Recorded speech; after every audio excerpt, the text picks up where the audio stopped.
जाम में कुछ ना करे दे हम जीजा जी रे डाले ना। दोस्तों नमस्कार, आप देख रहे हैं BR26 खेसारी और BR26 खेसारी चैनल में आपका स्वागत है। दोस्तों आपको बता दें कि ट्रेंडिंग स्टार खेसारी लाल यादव जी का सुबह में एक बहुत ही बवाल का होली सॉन्ग आया था, जो कि सॉन्ग का टाइटल्स था गरम गोदाम।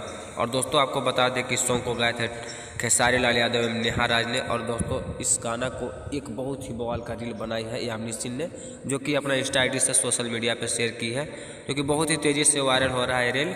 और दोस्तों आपको बता दें कि अगर आप लोग इस गाना को अभी तक नहीं सुने होंगे तो सारे गामा हम भोजपुरी चैनल पर जाइए और इस गाना को फुल वीडियो सॉन्ग के साथ देखिए और सुनिए और ढेर सारा प्यार दीजिए। और दोस्तों आपको बता दें कि अगर आप इस चैनल पर न्यू हैं तो चैनल को सब्सक्राइब करके बेल आइकन को ऑल कर लीजिए, ताकि आपको भोजपुरी से जुड़ी हर अपडेट आपको सबसे पहले मिलता रहे। और दोस्तों आपको बता दें कि 2023 का सबसे बेहतरीन होली सॉन्ग है